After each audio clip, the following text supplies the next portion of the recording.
Assalamualaikum warahmatullahi wabarakatuh.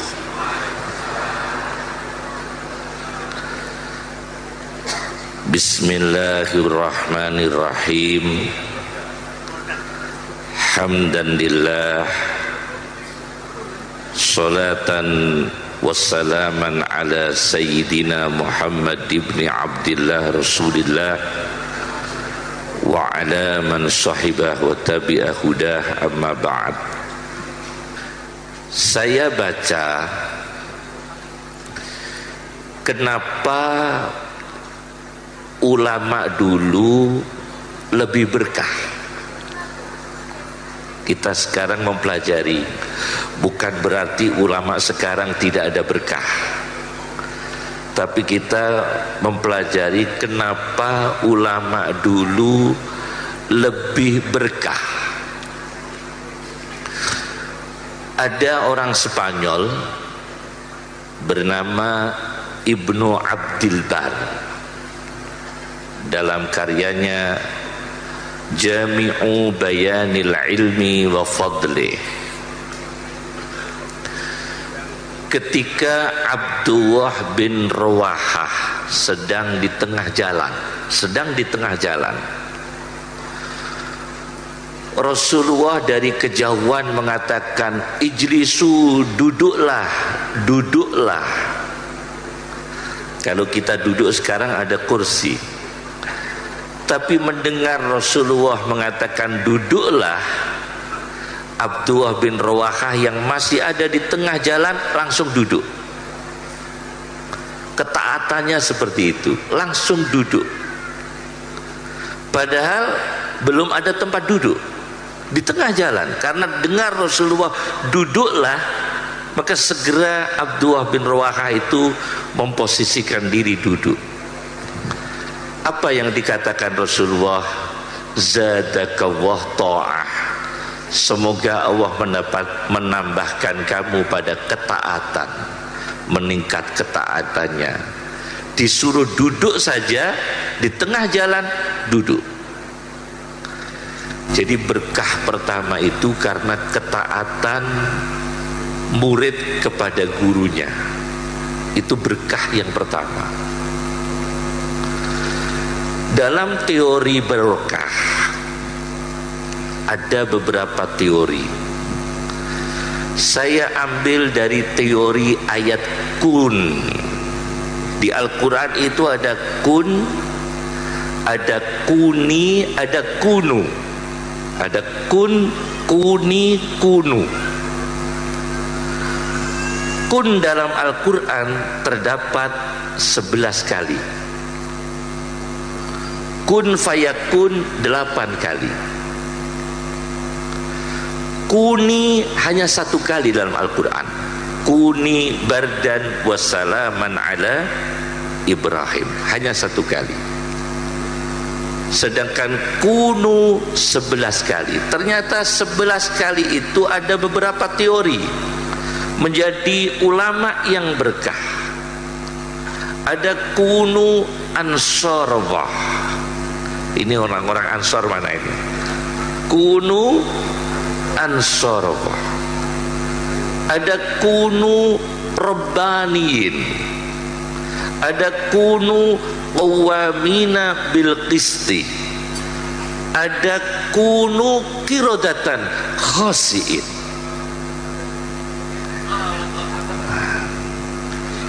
Pertama, kunu qawwamina bil qisti. Ini untuk para pejabat dan menteri, menjadi berkah. Jadilah manusia yang tanggung jawab dengan keadilan. Kunu qawwamina bil qisti. Jadilah manusia yang tanggung jawab dengan keadilan. Keadilan zaman dulu, para ulama dulu itu kalau menjadi pejabat, kekayaannya menurun.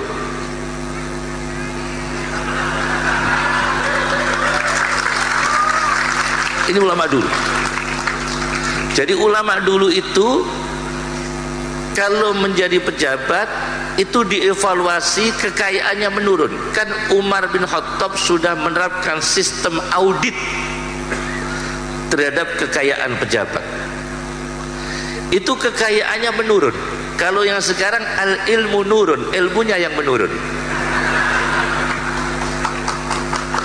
Jadi kunu qawwamina bil qisti.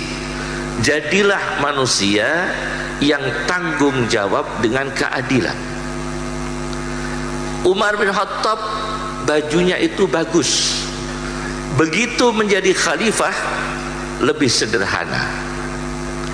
Salman Al-Farisi sebelum jadi gubernur makmur. Begitu jadi gubernur, Salman Al-Farisi rumahnya itu saya baca di karya orang India, Yusuf Al-Kandahlawi dalam Hayatus Sahabahnya, itu desain rumahnya Salman Al-Farisi ketika menjadi gubernur itu kamarnya, rumahnya, kalau kakinya itu masuk rumah, kepalanya keluar rumah. Begitu. Kalau kepalanya berada di rumah, kakinya di luar rumah. Kecil atau besar itu? Kecil sekali. Itu berkahnya orang dulu. Jadi, tapi kita nggak harus seperti itu. Yakni kita ini tidak termasuk alladzi jama'a malan wa addadah. Akumulasi harta dan menghitung-hitung harta, supaya kita menjadi qawwamina bil qisti, tanggung jawab dengan keadilan. Satu itu berkah, tambah taat kepada ulama. Jadi ulama dulu taat, berkah. Yang kedua, kunu ansarullah. Mana ini pemuda Ansornya ini? Jadilah ansarullah, pembela-pembela agama Allah. Kunu ansarullah, pembela-pembela penolong agama Allah. Kita evaluasi dengan analogi sejarah. Analogi sejarah. Analogi sejarahnya begini. Kalau kiai dulu, ulama dulu, apa yang kita anggap boleh, ulama dulu mengatakan tidak boleh, karena menabrak kode etik, bukan hukum. Apa yang kita katakan halal, ulama dulu karena kewiraian menjauhi. Apa yang kita katakan itu mubah, ulama dulu menghindari. Berarti beda standarnya. Kunu ansarullah, jadilah pembela agama Allah. Imam Syatibi itu orang Spanyol juga, menulis kitab Al-Muwafaqat. Imam Syatibi menulis sebuah kitab Al-Muwafaqat. Itu mengatakan ada hadis Nabi,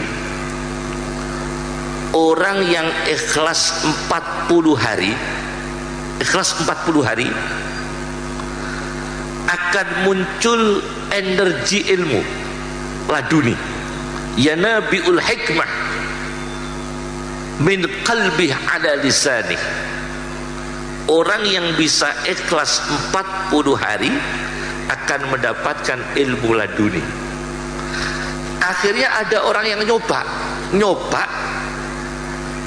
kepingin dapat ilmu laduni, ikhlas sampai 40 hari, tapi nggak muncul ilmu laduninya. Padahal sudah ikhlas 40 hari supaya dapat ilmu laduni, tapi nggak muncul ilmunya. Ikhlasnya ada, ilmunya tidak muncul. Kemudian ditanyakan kepada seorang ulama, ulama itu menjawab, karena ikhlasnya bukan karena Allah, karena ikhlasnya karena ilmu laduni. Jadi beda. Ikhlasnya bukan karena Allah, tapi ikhlasnya karena ilmu laduni. Itu diterangkan dalam kitab Al-Muwafaqat Lisyatibi. Berarti berbeda. Apalagi kita ikhlasnya bukan karena Allah. Itu ikhlas mencari ilmu laduni itu kan dilegalkan dalam Islam. Waj'alna lil muttaqina imama. Ingin menjadi pemimpin itu dilegalkan. Waj'alna lil muttaqina imama. Kepingin menjadi tokoh orang-orang yang takwa dilegalkan. Ij'alni ala khuzainil ardi, kepingin jadi menteri itu ada dalam Al-Quran. Kepingin jadi menteri itu ada. Ij'alni ala khuzainil ardi. Nabi Yusuf minta, angkatlah saya menteri perbendaharaan hasil bumi. Ij'alni ala khuzainil ardi. Minta jadi menteri, ada itu. Tapi seperti ini harus diarahkan pada kunu ansarullah, membela agama Allah. Itu kedua. Yang ketiga dalam Al-Quran, teori yang ketiga, kunu rabbaniyin. Kunu rabbaniyin, jadilah menjadi ulama pendidik. Kunu rabbaniyin, jadilah menjadi ulama yang pendidik. Jadilah ulama yang pendidik. Ada satu buku yang bagus sekali, ditulis oleh orang baru, namanya Abu Ghuddah, Dr. Abu Ghuddah. Itu menulis buku berjudul Qimatuz Zaman, harganya waktu. Qimatuz Zaman, tentang waktu yang berharga. Menukil dari kitab Umdatul Qari jilid 1. Umdatul Qari Syarah Shahihul Bukhari jilid 1. Imam Bukhari itu punya guru namanya Muhammad bin Salam Al-Baikandi. Muhammad bin Salam Al-Baikandi itu tidak ada di dalam kitab Sunan Sahih Muslim sampai Sunan Ibni Majah, tidak ada nama itu. Itu hanya gurunya Imam Bukhari, namanya Muhammad bin Salam Al-Baikandi. Ini kita contoh ya, ulama seperti dulu. Muhammad bin Salam Al-Baikandi itu ketika ngaji, suatu saat ngaji tidak bawa pulpen, pulpennya rusak. Pulpennya rusak, maka dia teriak. Begitu tengah-tengah ngaji, pulpennya rusak, dia teriak, siapa yang punya pulpen, saya beli 1 dinar emas.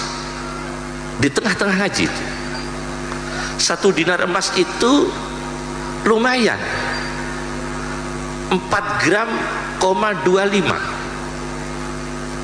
Lumayan, kalau tidak salah 4 gram, 25. Ada satu timbangan yang beratnya seperti itu. Imam Muhammad bin Salam Al-Baikandi di tengah-tengah mengaji, pulpennya itu patah, rusak. Dia teriak, siapa yang punya pulpen, aku ganti emas, uang emas. Seperti itu ulama. Nah sekarang kita tahu, dapat warisan kitab dengan dapat warisan surat tanah, milih mana kita?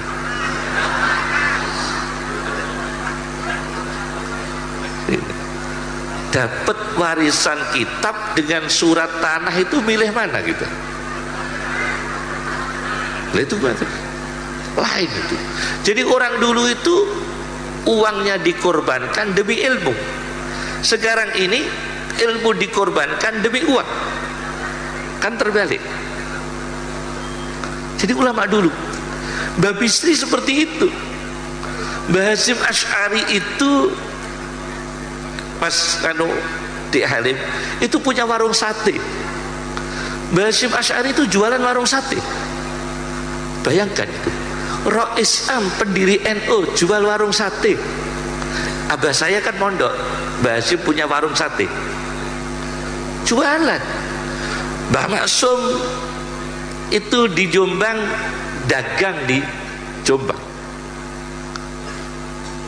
dagang.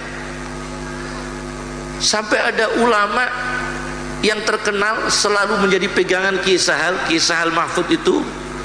Ki Sahal Mahfud itu adik kandung ibu saya. Itu kalau kitabnya itu banyak referensi dari Ahkamul Quran lil Jassos. Siapa Jassos itu? Penjual bata. Jassos itu dari kata jisun, jual gamping berarti. Ulama al-Jassos itu orang yang jual gamping. Kalau orang bicara tentang apa itu Futuhul Buldan, ekspansi Islam ke seluruh negara dunia, Islam terjadi ekspansi, perluasan Islam di berbagai negara, itu ditulis khusus oleh Al-Baladuri, namanya Futuhul Buldan. Itu karya Baladuri. Baladuri itu apa? Baladuri jual jambu mente. Baladur itu jambu mente. Jadi kalau ada orang, cuma dalam teori Ibnu Khaldun, Mas Muhaimin, teori Ibnu Khaldun begini, kalau dagang dulu menjadi pejabat itu sah, baik. Tapi yang repot itu nggak pernah dagang, begitu punya jabatan ikut dagang.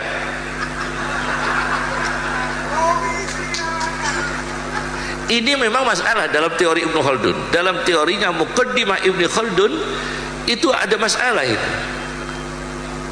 Karena dia punya kekuasaan. Ketika dia belum punya kekuasaan, dia sudah berbisnis, itu iya.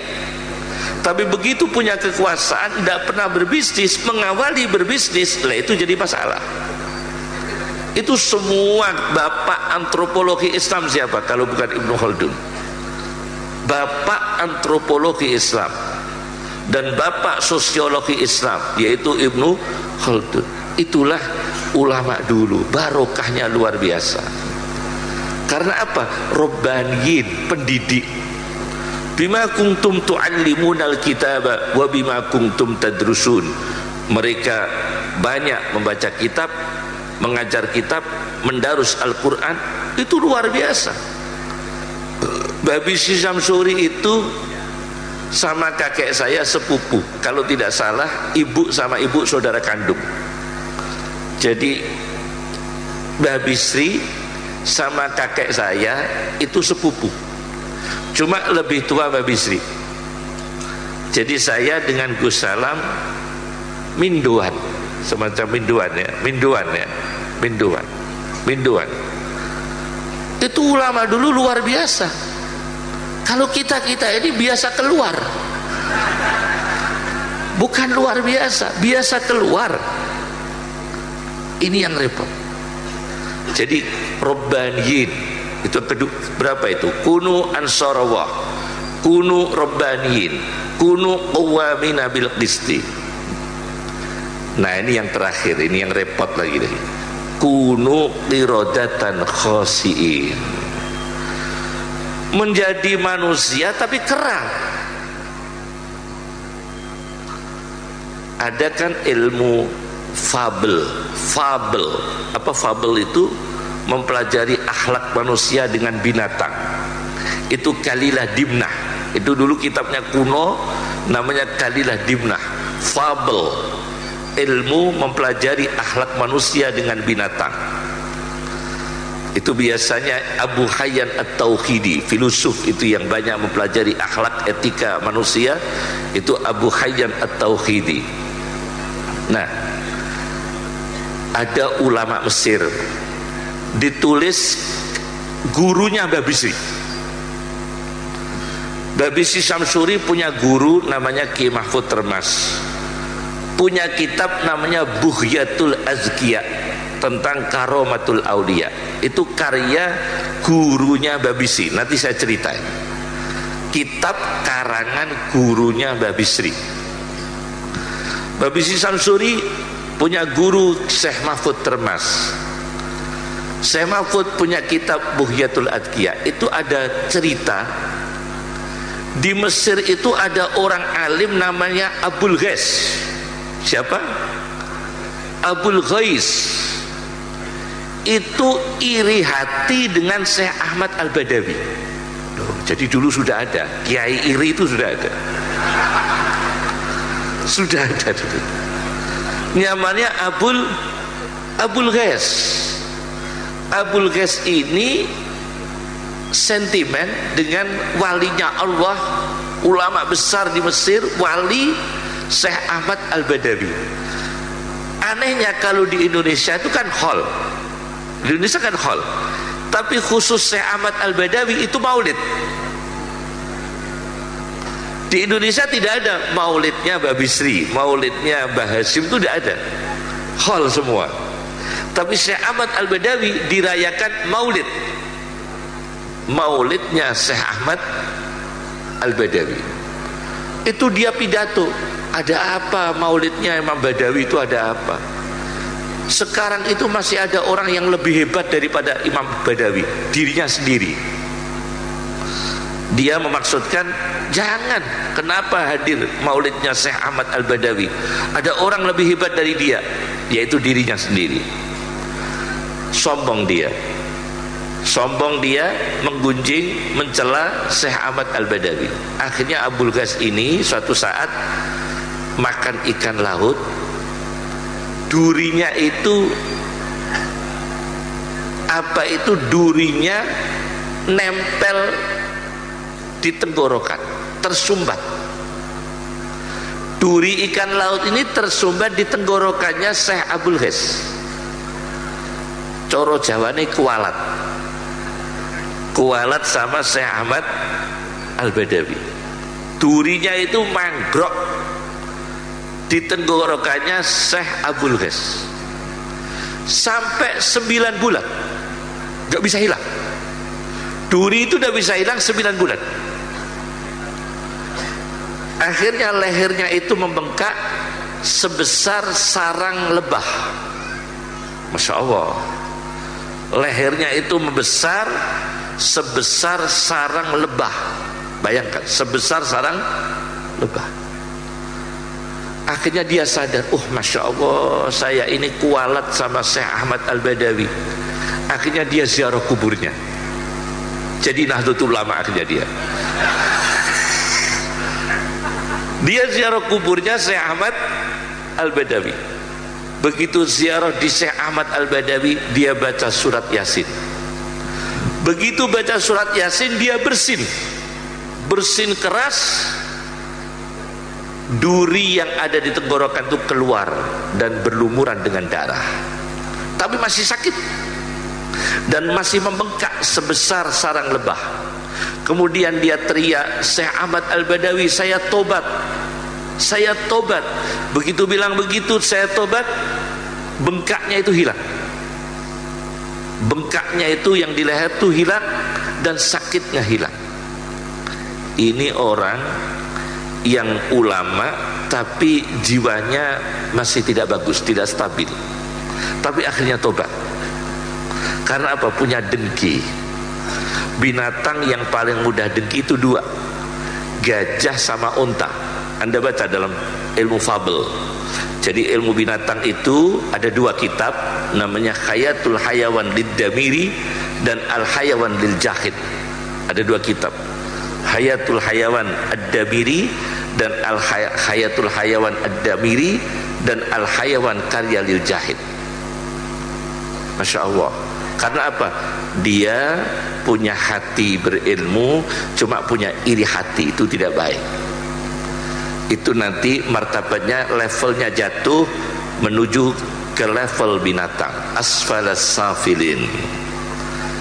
Jadi kalau naik ahsanit takwim, itu level yang bagus.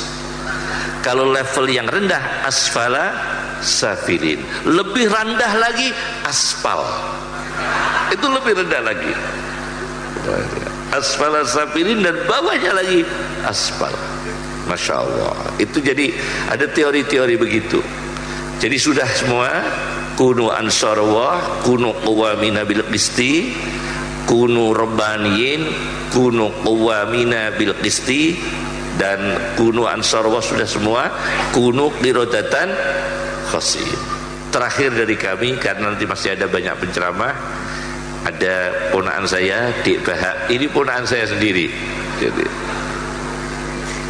Jadi ini ponakan saya sendiri. Saya mungkin keempat kali ini ya, Mas Muhaimin kami di sini ya, mungkin keempat kali ini, Masya Allah. Dan kami bersyukur sekarang ini jumlah orang hafal Quran di Indonesia ini, kalau saya pernah ceramah dengan Pak Azim Muzadi 5 tahun yang lalu atau berapa tahun yang lalu, itu jumlahnya yang sudah masuk 2,5 juta penduduk Indonesia yang hafal Al-Quran. 2,5 juta penduduk Indonesia yang hafal Al-Quran. Dan saya mau sampaikan sedikit sebagai ilustrasi tentang ulama yang barokah. Sekarang ini ulama di Indonesia itu memang orang-orang tua dulu bilang, orang-orang tua dulu bilang, wadah terlalu penuh itu muntah. Maka jangan terlalu banyak ilmu pengetahuan, banyaknya amal. Banyak ilmu kurang amal itu lebih baik. Ilmunya itu seperti dulu. Ulama dulu itu ngaji Quran, belum pindah ke ayat yang berikutnya kalau belum diamalkan. Kita enggak. Kita hafal dulu belum tahu isinya, apalagi mengamalkan. Kalau ulama dulu enggak, belum pindah. Mbah Hasyim Asy'ari itu ibu-ibu, karena abah saya ikut mondok di situ. Kalau puasa Ramadan tidak pernah mengimami. Yang mengimami Kiai Idris, menantunya ya, Mbah Idris Cirebon. Ya, itu yang mengimami. Yang mengimami Mbah Hasyim Asy'ari. Mbah Hasyim Asy'ari ikut makmum. Dan Kiai Idris menjadi imam. Padahal yang hadir Mbah Hasyim Asy'ari itu banyak sekali, bahkan para jin juga ikut ngaji. Karena Mbah Hasyim mengumumkan, Mbah Hasyim mengumumkan pada waktu mengajar, jangan ngaji di bawah beduk masjid, karena itu khusus untuk kelompok jin. Itu khusus untuk kelompok jin. Itu ada itu saksinya abah saya itu. Jadi diumumkan, para santri jangan ngaji di bawah beduk Masjid Tebuireng, karena itu khusus kelompok jin. Nih kalau sekarang, Masya Allah, kalau sekarang kita mau bilang gitu, waduh, langsung banyak ini hoax gitu ya. Kalau dulu ulama dipercaya, memang makanah ilmunya sudah menunjukkan keamanan beliau, makanah ilmunya. Terakhir dari kami mau mengingatkan, kembalikan kita ini pada ulama dulu yang penuh dengan berkah. Karena di dalam undang-undang NU, konon asasinya, ada 40 hadis yang dicatat oleh Mbah Hasyim Asy'ari berkaitan dengan konon asasi Nahdlatul Ulama. Nomor 42, Mbah Hasyim Asy'ari menulis 40 hadisan tata'allaqu bimabadi'i jam'iyyati Nahdlatul Ulama. 40 hadisan, 40 hadis tata'allaqu yang terkait bimabadi'i dengan dasar-dasar, bimabadi'i dengan dasar-dasar jam'iyyati organisasi Nahdlatul Ulama. Itu ada 40 hadis. Hadis yang nomor 32 ini kita harus mengingatkan dari diri kita sendiri. Hadis yang nomor 32, Rasulullah SAW mengatakan, la tazalu ummati bi khairin, tidak berhentinya umatku selalu baik. Sabda Rasulullah, tidak berhenti umatku selalu baik.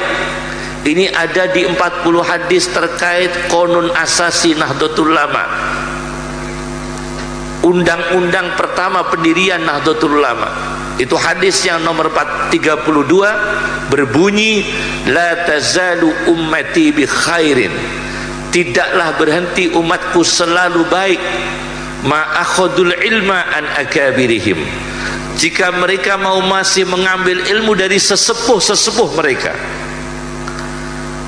Jadi kita ngikuti yang sepuh, bukan pikiran yang sepuh ini kita kubur, kita lupakan. La tazalu ummati bi khairin, tidak berhenti umatku selalu baik, ma akhadul ilma an akabirihim, jika mereka masih mau mengambil ilmu dari yang sepuh-sepuh, an akabirihim, dari yang lebih sepuh. Ini terutama kita ini generasi muda. Monggo Kiai Miftah.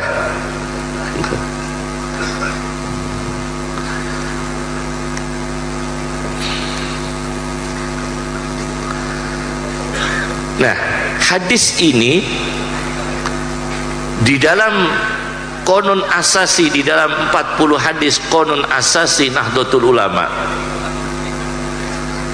di dalam 40 hadis konun asasi Nahdlatul Ulama, Mbah Hasyim menyebutkan ini sebelum dikritik oleh Salafi atau Wahabi, karena mereka kritis dalam hadis.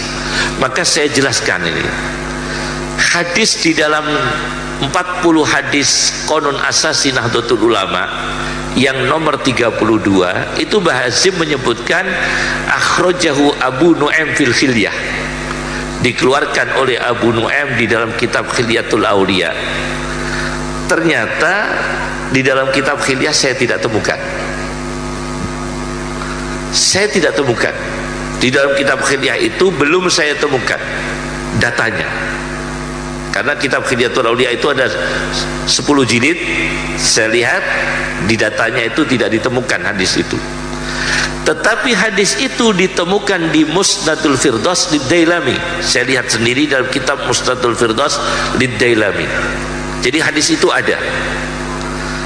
Dan Mbah Hasyim Asy'ari ini menulis Khilyatul Auliya tidak bohong, karena bersumber dari satu kitab, Kunuzul Haqa'iq, karya Muhammad Abdur Rauf Al-Munawi. Itu dalam kitabnya Kunuzul Haqa'iq. Jadi la tazalu ummati bi khairin ma akhadul ilma an akabirihim, itu ada di 40 hadis konun asasi Nahdlatul Ulama halaman 32. Bayangkan itu, kita harus mengambil ilmu dari yang sepuh-sepuh. Ilmunya Mbak Bisi kita ambil, keteladanan beliau kita ambil sebisa-bisanya. Contoh, suatu ketika terjadi muktamar,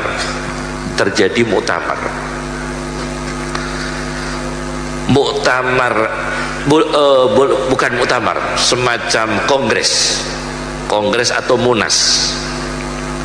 Abah saya ikut waktu itu.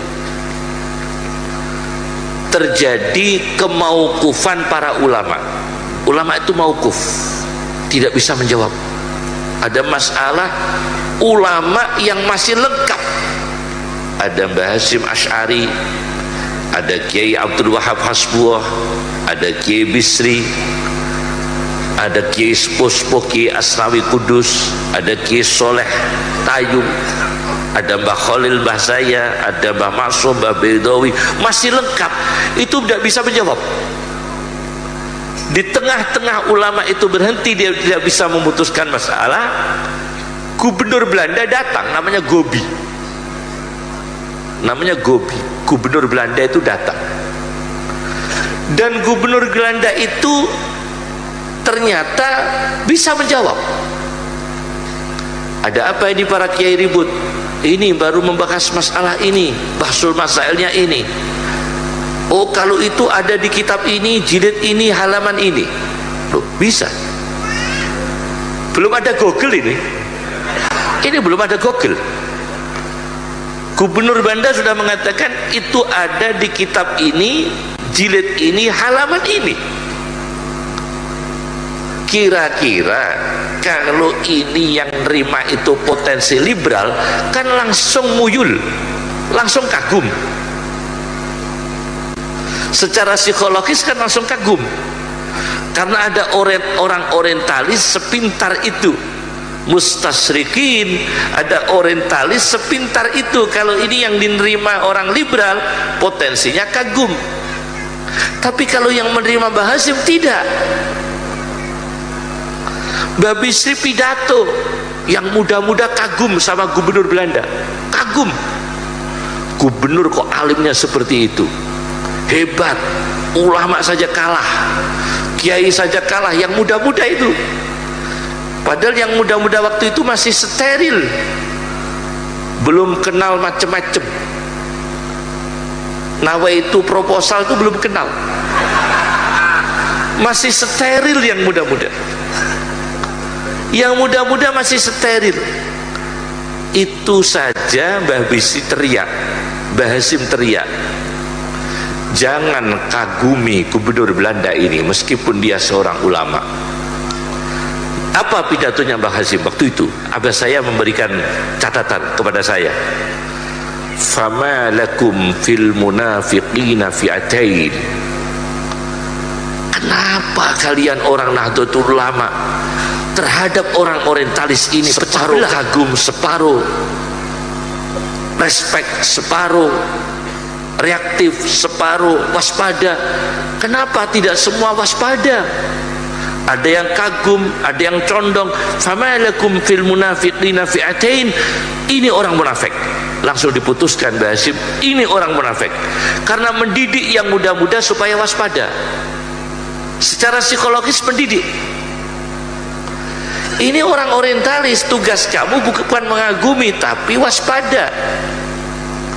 Hari ini dia alim, hari ini dia berfatwa, hari ini dia tampilkan kehebatan ilmunya, tapi hari kemudian bisa menyesatkan kalian. Maka Mbah Hasyim Asy'ari segera pidato, fama lakum fil munafiqina fi'atain. Kenapa kalian terhadap orang munafik tidak waspada, malah pecah belah menjadi dua kelompok? Ada yang mengagumi, ada yang waspada. Sudahlah, waspada semua, ini orang munafik. Ini caranya mensikapi ulama dulu, cara mensikapi ulama dulu. Ketika cabang NU pertama di Indonesia, yang termasuk pertama Blora, Blora itu cabang NU pertama, itu yang deklarasi Mbah Hasyim Asy'ari sendiri. Abah saya ikut mendampingi, saya dikasih pelajaran pidatonya Mbah Hasyim Asy'ari ketika di Blora. Mbah Hasyim Asy'ari datang ke Blora ketika NU pertama kali dibuka cabangnya di Blora. Mbah Hasyim Asy'ari mengatakan, kullu syai'in halikun illa wajhah. Segala sesuatu akan hancur kecuali zatnya Allah. Apa kata beliau? Illal amalal khalisah liwajhih. Kecuali amal yang murni karena Allah, itu tidak bisa hancur. Itulah kehebatan ulama-ulama dulu. Ini yang bisa saya sampaikan. Mohon maaf atas segala kekurangan, terutama kepada keluarga. Ada Mas Muhaimin, Mas Halim, Kang Salam, ya, dan seluruh keluarga Bani Mbah Bisri Samsuri, di Saifullah Yusuf, Masya Allah.